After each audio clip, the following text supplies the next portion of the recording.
This week on IFBBAMA podcast. We all have a preference in liking something, right? So when there's subjective opinion, what you like, what you don't like, you might like certain thing and I wouldn't. But when translate to IFBB pro judging, what are we looking for? As I'm on the end of being a coach of somebody that won, and now everybody is just like, oh, he didn't deserve it. Regan Grimes is one of the premier bodybuilders. He has a physique that millions of people would die for. On this episode of AMA Podcast with Chris and Milos, we discussed bodybuilding judging. I know there's a lot of controversy and there's always wars on Instagram and social media after every show. People fighting back and forth on who should have won, who got robbed, etc. But kind of broke it down into discussing how you do judge, high and low scores, what that means, how many judges there are, the average, the subjectivity within bodybuilding, where somebody might have a little bias towards one physique versus the other, which sometimes can skew how many points you might give somebody or lack thereof. And that's why there's an average. That's why we have a few judges. But take a look at this. I think this is a good episode to kind of change your perspective on judging, because bodybuilding judging is not easy. Being there in person, and of course, being here looking at a screen judging is totally different. So check it out.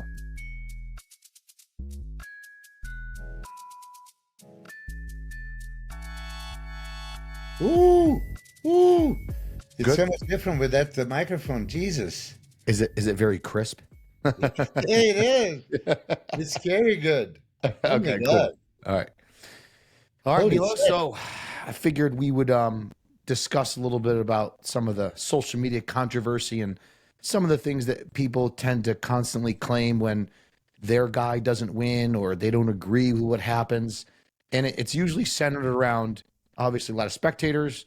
Obviously, many people who've been in the sport a long time do understand that it is subjective. There is always a subjectivity about judging, even regardless of there being criteria. But sometimes people say some pretty wild stuff, right? Yeah, of course. I mean, listen, I've been on both ends, sometimes criticizing judges and sometimes defending them, so let's make that clear. Sometimes I don't agree, and I'm not an expert. I'm not a judge. I'm a bodybuilder for 40 years. I look at the bodybuilding through my eyes and how I would like them to judge. But throughout the years, I learned to look for much more and filter everything. It's not just, people, okay, conditioning contest. For example, I know that you love condition. So condition might be very up high on your priority list, when you get there. But at the professional level, when those bodybuilders are so close to each other, right? And then you look at for the size, you look for the shape, you look for the conditioning, you look for the hardness and muscle density and maturity and polishment and tie-ins and striations, separation, presentation. There's so much more to it, So you and I talked about the social media, and you mentioned last time response of pro bodybuilder Jeff Beckham on my Yeah. Instagram. And you've seen, I go back and forth with everybody. I have no problem. And he was like, don't ask the question if you don't want to know the answer, in the sense of, I asked the question if there was a robbery. So I said, I didn't ask that question. That's a repost. Okay, so you see, this was, look at the top. It was a absolute repost. Would I, coach of a winner, go in the social media online and talk about this? Was it a robbery? Hey, was it a robbery? No, but I'm not backing off if somebody's going to talk about it. Okay, let's talk about it. So who saw what? And Jeff obviously is one of those that for sure, 80%. Thousands of people, they all contacted him and they all told him, yeah, Jeff, it was a robbery. You should talk about it. I mean, please give me a break. So Regan has a way better aesthetics that Nathan does. Regan beat Nathan last time they competed, in 2021. And on the same merits of aesthetics, shape, and completeness, and that something wow.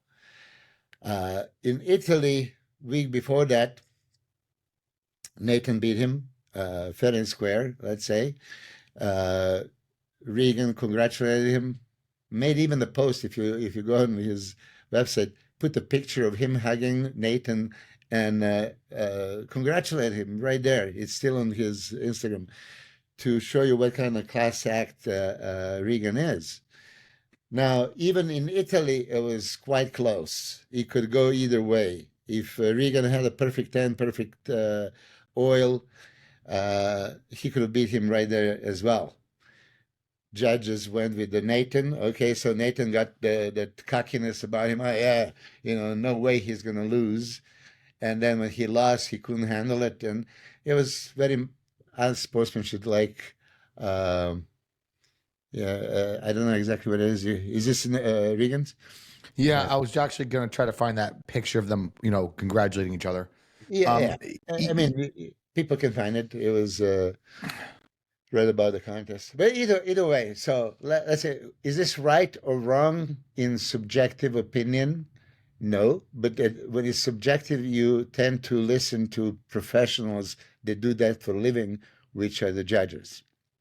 well, yeah, and there's one thing I just want to touch on something real quick. A couple things. One, when someone says an expert in something, there's a lot of people that claim to have be an expert in something, and really they confuse being an expert in something with just having experience in the matter. Because you have experience in the matter doesn't necessarily make you an expert at what that particular topic might be. That's one. Um, Two, and the thing about subjectivity and just like with any sort of judge, and you've judged before, they throw the highest score out and the lowest score out, right? Yeah, yeah, that's how it And was I always. believe at the pro shows there's 8 judges total. Is that correct? You know, I don't know now. Back in my time, there was 11, and three highs, three lows were erased, and then middle five counted, which I think was wonderful. Because that takes The out. average. That's the average. Yeah, yeah, that takes out any possibility of, I'm liking somebody, I'm going to favor somebody, and right now I would say it's maybe 7 to 9 judges, and then 2 or 4 scores are being erased, Yeah. and middle five are counted, and sometimes just three. Because when we see score sheets, sometimes you see 3 points, which means that they are counted only for three, and there was maybe 5 or 7 judges, two highs, two lows being erased. Either way you look at it, right? So in the Latin language, de gustibus non est disputandum. You can't discuss about the taste, right? We all have a preference and liking something, right? So when there's subjective opinion, what you like, what you don't like, you might like certain thing, and I wouldn't.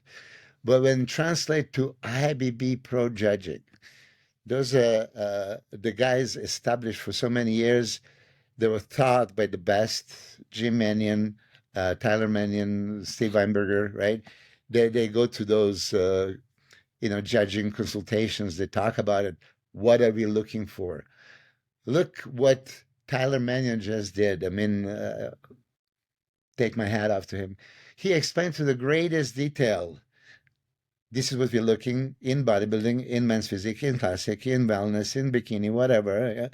And then this is what we look in particular pose. Okay, so we didn't have this back in my time, so I appreciated that much more. So of course, as I'm on the end of being a coach of somebody that won, and now everybody is just like, oh, he didn't deserve it.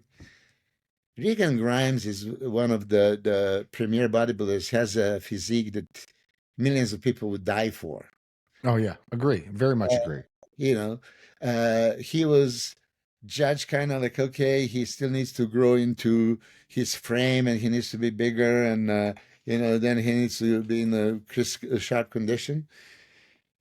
We brought one thing, much more improved size-wise, thicker, wider, more complete Regan, and condition was not spotless, and Nathan explored that, and he could have possibly won both shows on the merits of better conditioning. judges show that it's not only conditioning contest. Everything matters. And that's just it. One thing about Tyler, too, I have to say, once Tyler came on the scene, I was unsure of how the judging was going to go. Of course, right? Anybody who's been in bodybuilding for a while sees somebody young start to take over head judging. I'm like, does he have he competed before? Does he understand this? A little nervous. Maybe in the beginning, you could probably say maybe there was questionable calls. Depends who you talk to. But it seems now there's been a very consistent rhythm of judging. I don't know who the head judge was at that particular show, but seeing Tyler judge Texas, obviously Steve Weinberger is one of my favorite head judges of all time. Very consistent in his choices. It makes sense. There's consistency from show to show versus like this time they're saying, oh, the rewarding condition, or this time the rewarding size. It's like when Steve judges, it's consistent, which is breath of fresh air in bodybuilding. Yeah. Now, one other thing people need to understand is, like you just said, and I learned this difficultly. I had trouble with this as well because I still biasedly choose the conditioned guy. I like condition. When my client's competing and say he's undersized, but he's peeled, I'm like, oh, dude, he's going to win. In my head, I'm like, he's got a shot. And then all of a sudden, he gets third. And I'm looking at the other guys and I'm like, what? And then I look very closely and try to look at unbiasedly as best he can. It's impossible to be completely unbiased. And then you're like, okay, I understand. The guy's got rounder muscle bellies. He's a little soft in the back, but he's very thick. At the end of the day, it is a muscle show. It's not the national conditioned, committee. You know what I mean? It's not. It's an overall balance. And this is the other thing too, right? You get a guy who's 270 pounds and his condition is 10% off. And then you get a guy who's 245 or 250 pounds and the condition is 100% on. And obviously the guy who's bigger and fuller, less conditioned, has that presence about him on stage. Say they're both the same stature, both the same symmetry. You're going to have 50% of people being like, that guy in the conditioned one should have won. And other guys are going to be like, well, the other dude's bigger, rounder. It is a muscle contest. This is bodybuilding, right? So it's like there's a certain level of poor condition that might bring you out of it, even if you are the biggest. But just because you're the most conditioned doesn't always mean that's going to be, the bullseye, right? You know what I'm saying? Yeah. Listen, we all like a condition, of course, all things equal, conditioning would top it off, all things equal. But I couldn't beat Kevin Lavroni or Flex Wheeler, if I was better conditioned than them, right? And that was many times when I did compete with Flex, for example. Yeah, I thought I outconditioned him. Of course, I wasn't even considered, even standing right next to him, to be compared. Things of that nature. Now, just to mention something about Tyler, it's interesting. You said, "Oh, he's too young," so you or maybe some other people would think like, "Oh, what kind of experience that he has?" When I talk to Tyler, he goes, "Keep in mind, since I was a kid, I was in all the shows. So he's there with his father and grandfather, watching the shows." Listening to his grandfather, Jim Mannion, dissecting everything, analyzing, teaching him, right? So I didn't know much about Tyler's opinions and before, but then more I listened to him, it's like they're all aligned as Jim would think. And Jim is unbelievable judge. I mean, he would tell you straightforward. Look what Steve Weinberger does. 20 people shows up on the stage. He glances 1 minute maybe, right? And he already has clear idea who is the top, his top six. And he puts them there. And then, changes them around. It's just like, hey, they didn't even pose yet. You know what I mean? Yeah. He has that kind of eye, and it's usually spot on right off the bat. I mean, I would have a fate, show 20 people on stage and give Steve Weinberger 1 minute and make him leave. He's going to put them in exact order without even posing. Yeah, So, I've seen it so many times at nationals, especially at nationals when you get like 4, 10, 11 guy lineups, and he's like, core turn to the right, core turn to the right, rear to bicep, face front, frontal bicep. All right, thank you. And then all of a sudden he calls out. I'm like, when he calls out his top 5 to 8, I'm always like 95% of the time, I'm like, I see that. I see that, you know? There's no question about it, So that's, you and I, okay, we are into this bodybuilding, and I competed, you competed, you have so many clients, we've seen so many shows, but we didn't really judge the show. And I encourage you, actually, look at some of those shows. I did this one time, Texas Pro, when Jan Valier beat Phil Clahar, and third, hold on a second, third was Steve Kukla. Or vice versa. Steve Kukla was second, Phil Clahar was third. I don't even remember. But yeah, I was there, right? And so I don't agree with this. I don't agree. And then I did my YouTube video analysis. And so, okay, now I'm commentating as I'm watching. First time they did the front double biceps, for me, Steve won. Okay. Next time they did the front double biceps, Phil Kahar won. Next time, got them, Jan Valier won. So same pose, same 3 guys, 3 times. I've seen, flip-flop. In this time, Jan Valier didn't squeeze the legs, and just complete picture of the front double biceps with no lower body. It just, didn't pop and didn't happen. And I could only imagine the judges, they have them sometimes thin clothes, and then, let's do this again. And second round, let's do that again, third round. So in that particular show, they did top 3 times at the prejudging and 3 times at the finals. And it's there on my YouTube, and whoever is interested can watch it. You can see how I was flipping my mind and choosing different guy in each pose just about every time. So say, make up your mind, Milos, who won? You know what I mean? So this is, really how it goes. Now in this contest in Spain, first I have to say, this is probably the best Nathan Diasha I've seen. I mean, he really came complete, rock hard condition, full, dry, so I have nothing but praises for him. In Spain or Italy? You think he In both shows, in Spain, in Italy, he was maybe a little bit tighter. In Spain, he was a little bit fuller. But conditioning wise, you can compare that. He nailed it both times. He just went maybe for this look and that. He nailed it both times. So conditioning wise, he was spot on. Everything, no question. Was he a better bodybuilder that day? No, he wasn't. Okay. And even though if I give you that conditioning department and dryness department and all that stuff, you didn't beat Regan. This is the arguments that we're going back and forth, back and forth. I mean, listen, when people are cyber heroes, they post under some stupid, profile name, and they attack you and all that stuff. Every response that I'm giving from my profile, my name, my opinion. I sign on it. And then you have all these people like calling me names and all that stuff. But Jeff, I mean, if you and Jeff is probably listening, giving him too much importance. No, I'm just responding. He could be pro bodybuilder or anybody else. You just keep digging and digging. Oh yeah, I get everybody's saying the same 80%. It's comical. Shut the fuck up. What was 80%? Oh, these 8 people that they contact you out of 10, and these 8 agree with you? Well, he also said he didn't even watch. He didn't watch. It doesn't surprise me. My other question is, I don't know if the comment was deleted or not by him. I believe he said something in the lines of, it never happens that people lose a week later. Is that correct?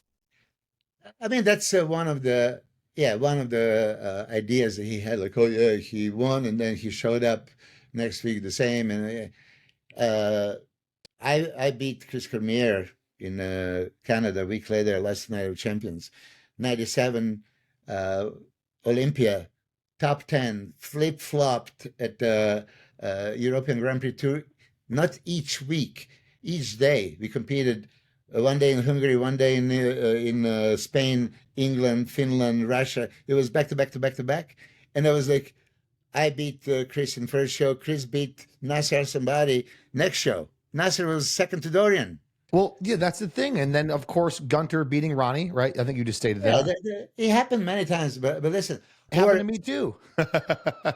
or somebody is saying this, okay, he beat him with the perfect score here, and now he's look. If you and I right now have to judge who is better, okay, and it's just like hair, but both you and I think by hair this guy win, the guy has a perfect score.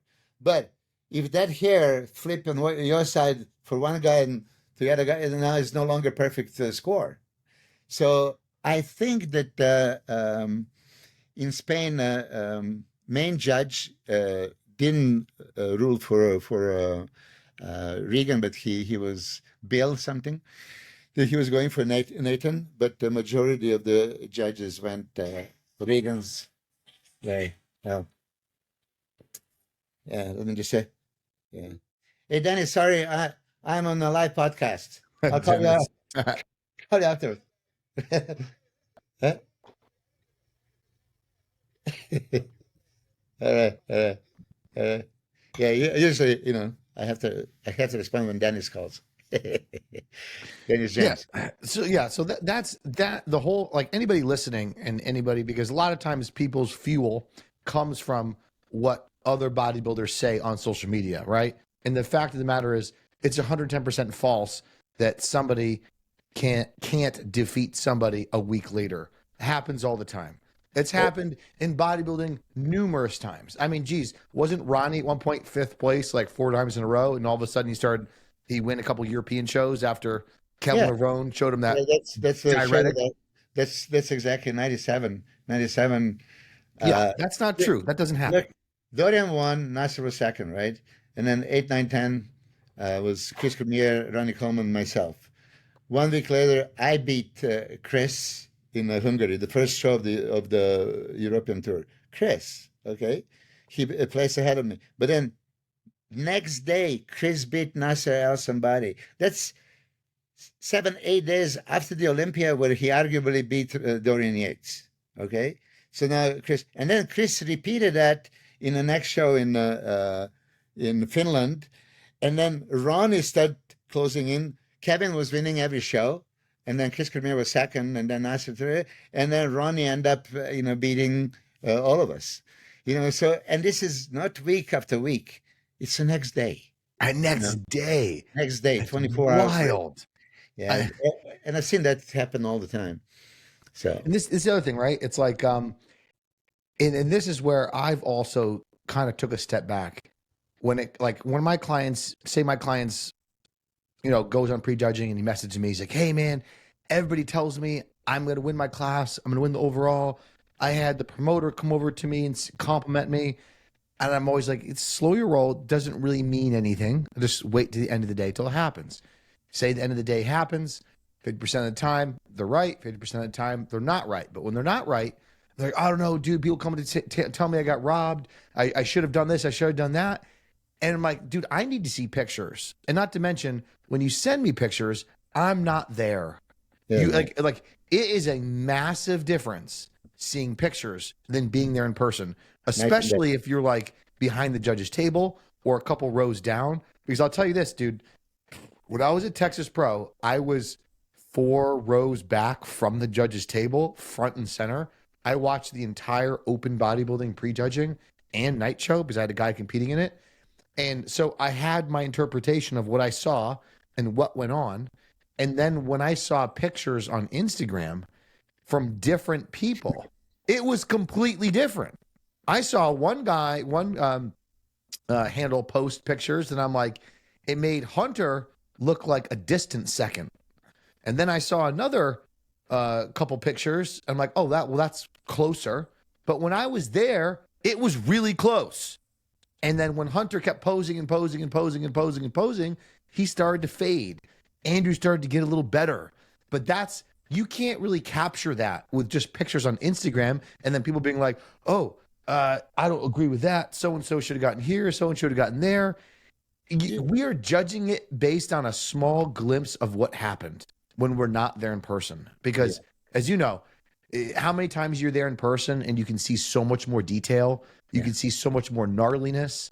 And then which when is you see a hard to picture, explain, right? It's hard to explain to the other people. Give me a break. I'm watching it right now. So I tell you, in Japan, the one that I think it was 2019.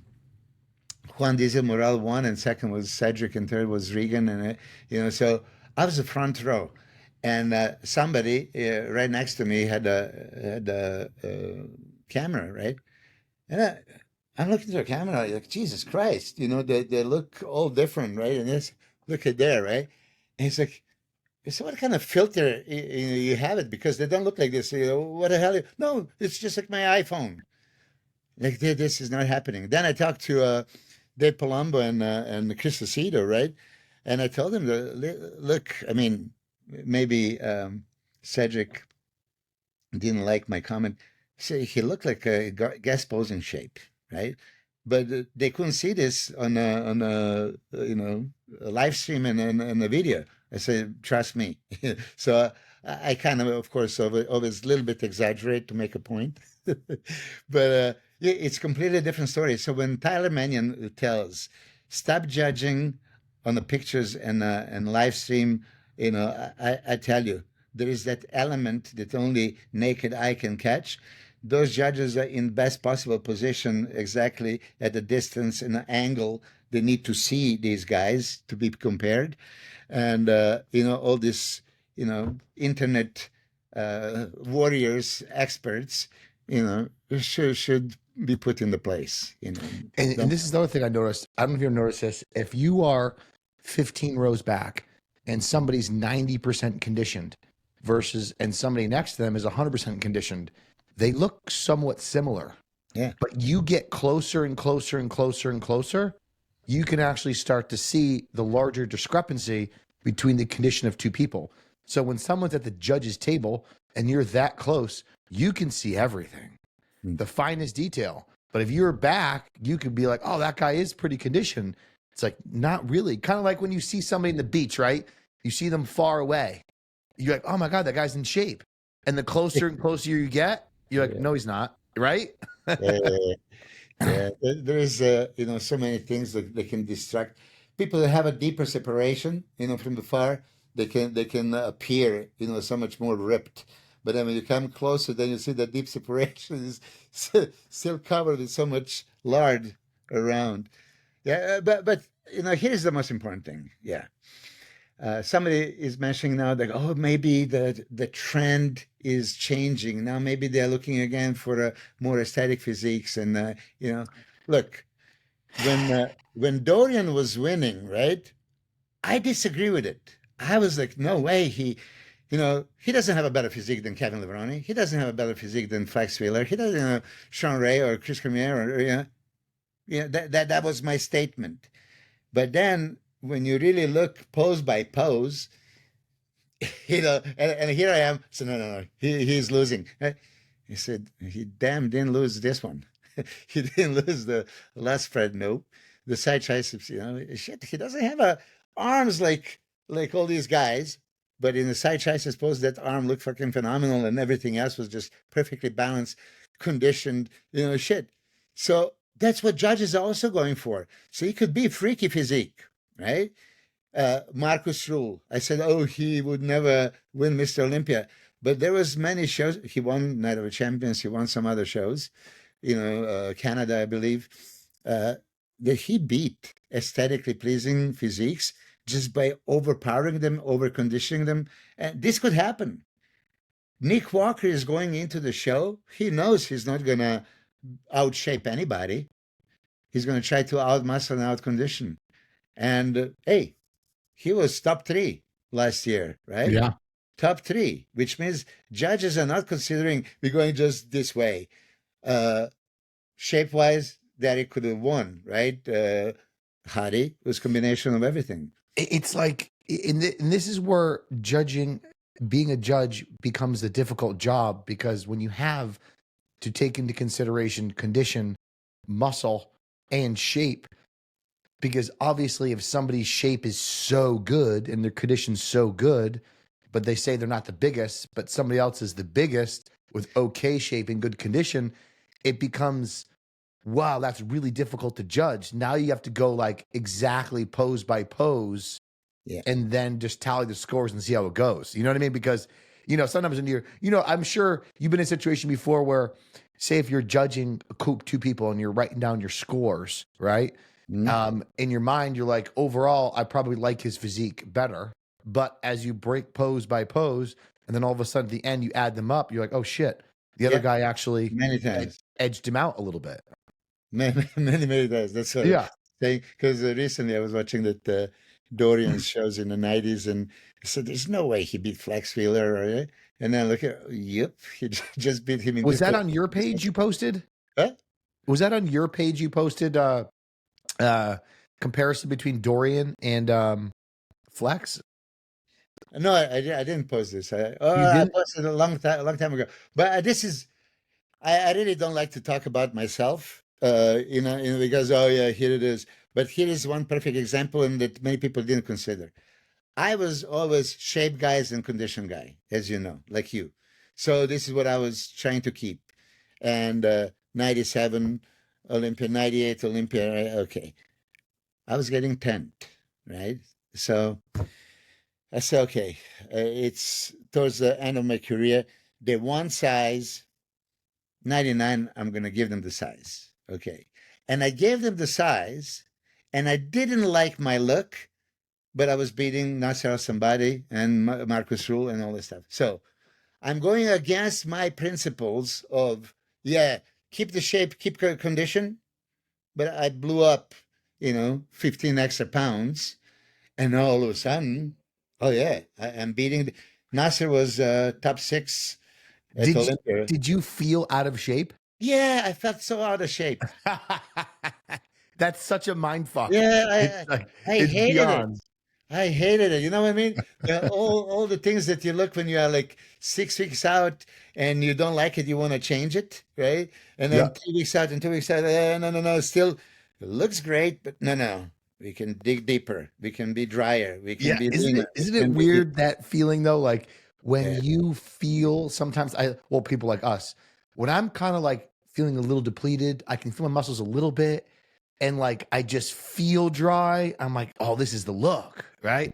And then like, you eat a little bit, you drink a little bit, and then you're like, I just feel so heavy. And then you look at yourself and you're like, and people are like, dude, you look fucking huge. And you're like, I just feel kind of chubby, but you're not chubby at all. Chubby, yeah. That's the, for this perfectionist, and you are going into that direction, always super condition. But I tell you, there is no feeling like when you're on a stage and you are exploding full.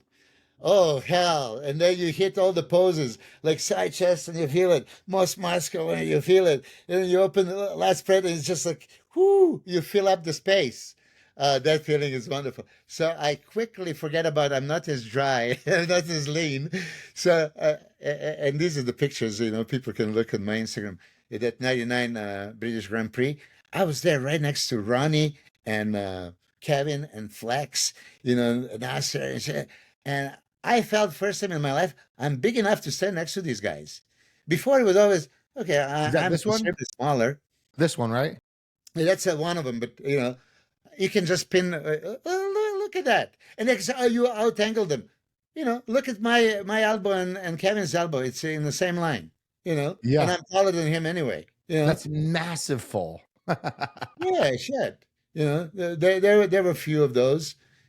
I don't know. I post way too many pictures, so such a good aesthetics. Yeah, this is about this feet positioning, right?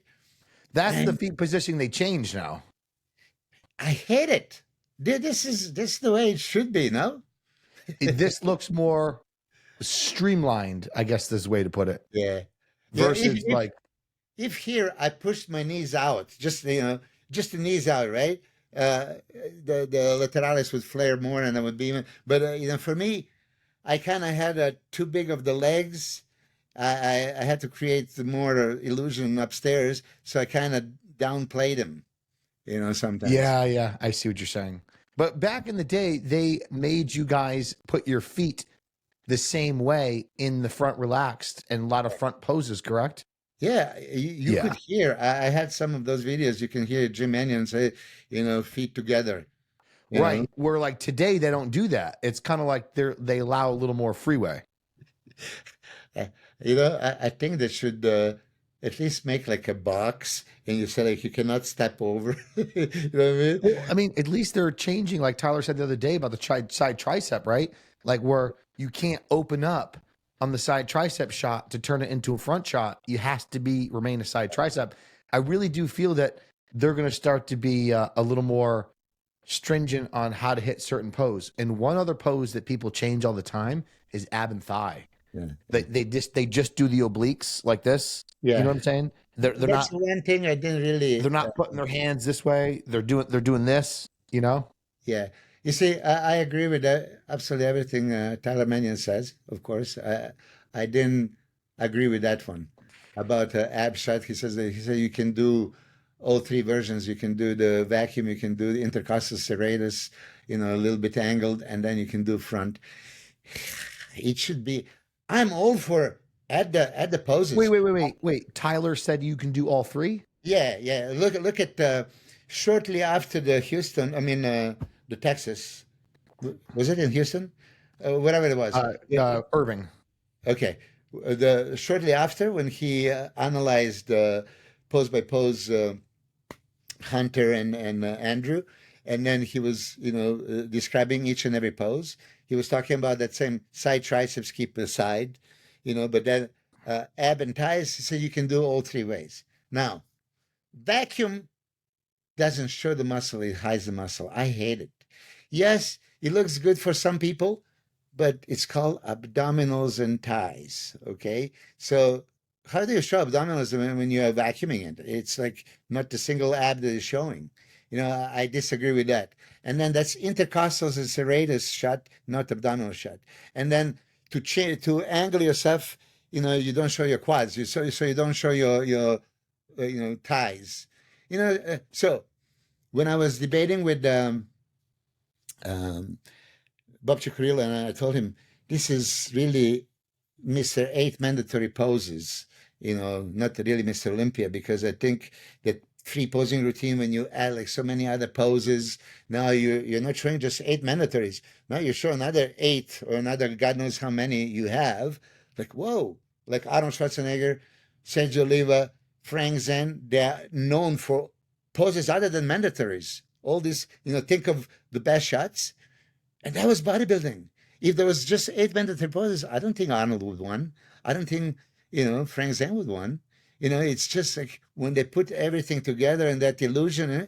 So I was saying, okay, if you're not going to judge posing routine, why don't you add mandatory poses? I mean, some more.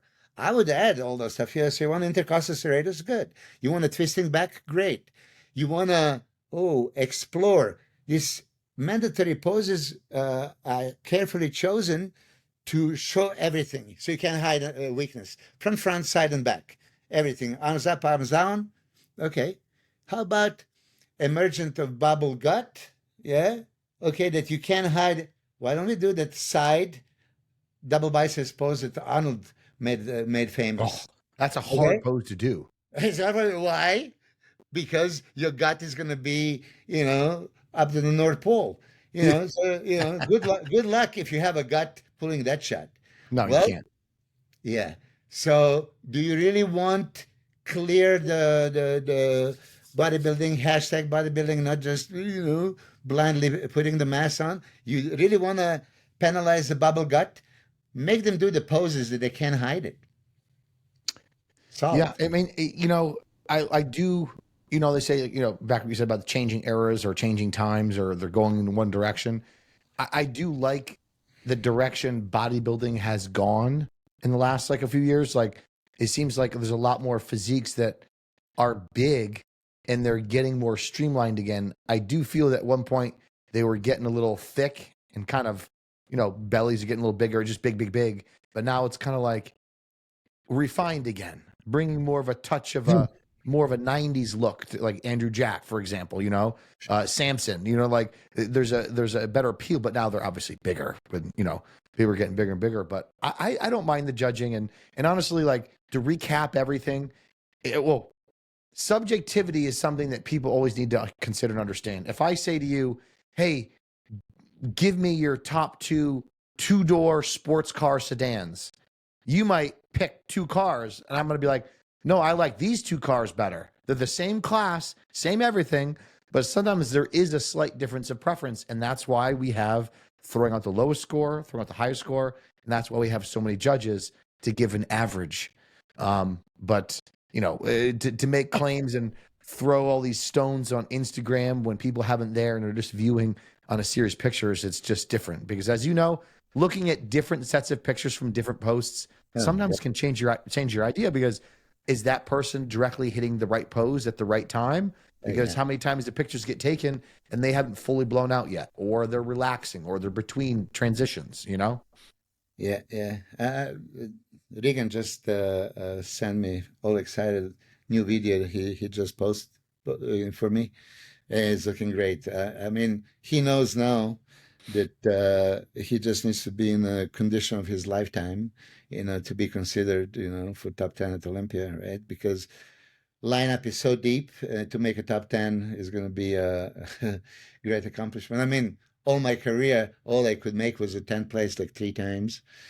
And, I'm definitely proud of my achievement to make a top 10, right?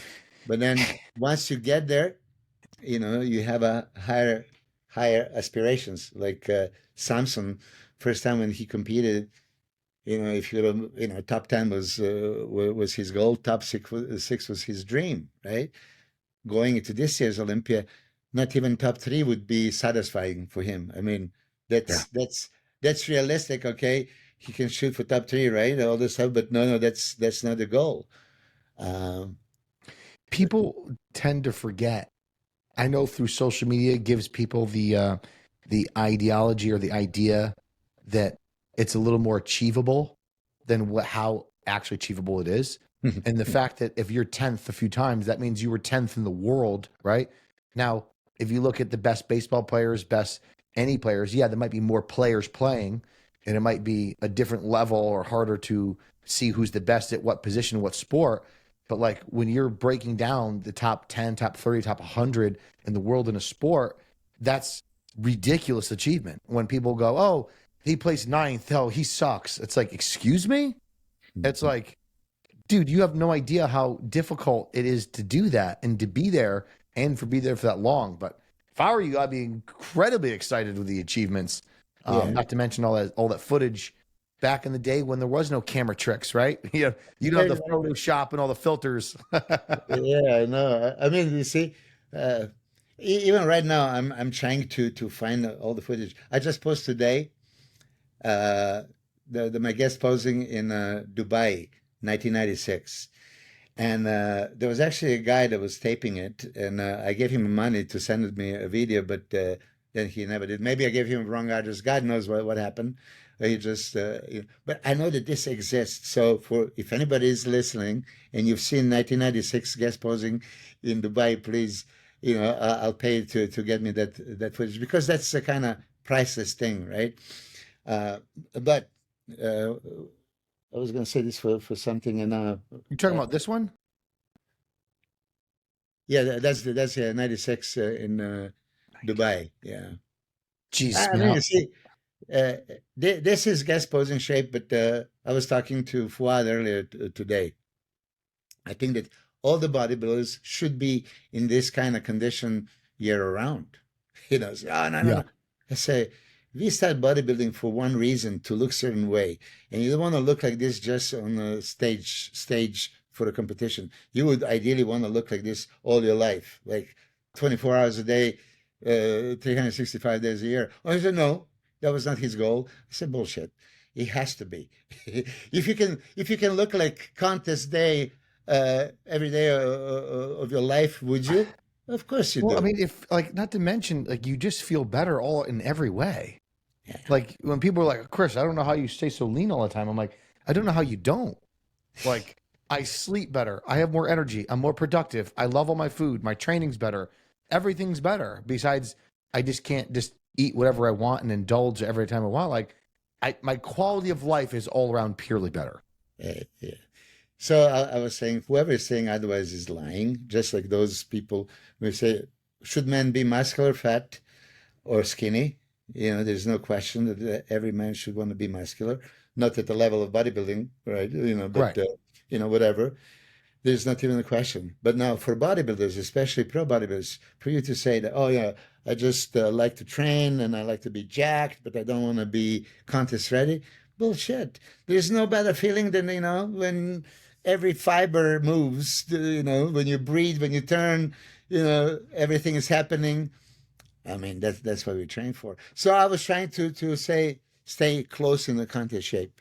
And this is the idea that I think that if all the other guys, close to the contest shape, it's much healthier, much easier.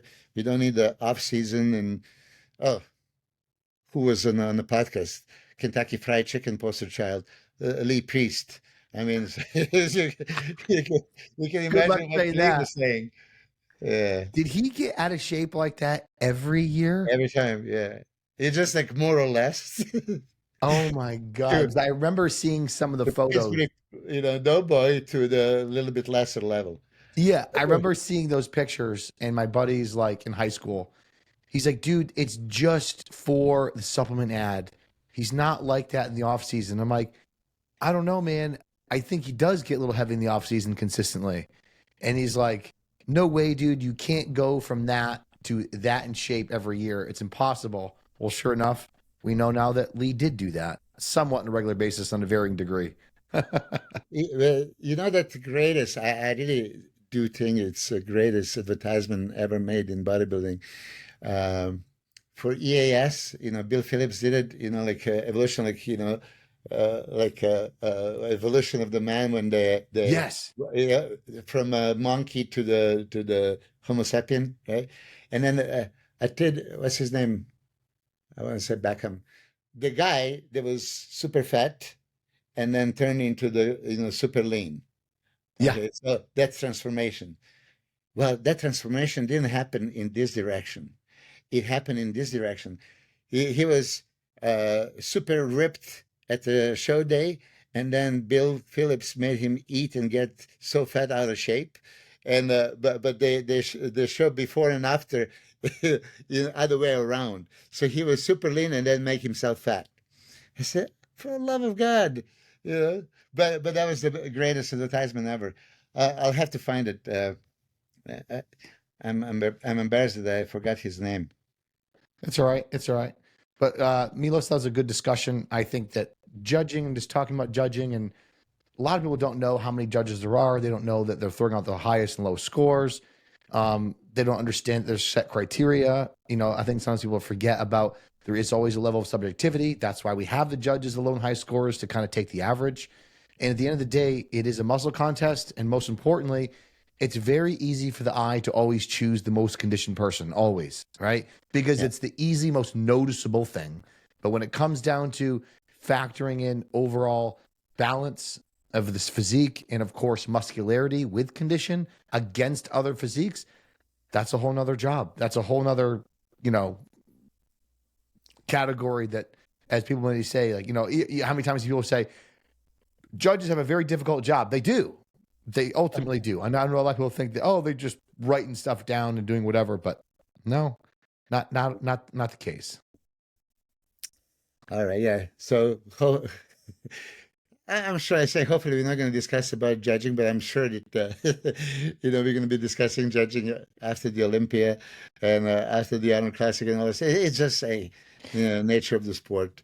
It's never going to be a unanimously happy decision. And we all know that. I mean, let's be honest. When we see fights, right, and there's an anonymous decision, there's certain people that go, oh, dude, he faked that. Oh, dude, he did this. They shouldn't have called that.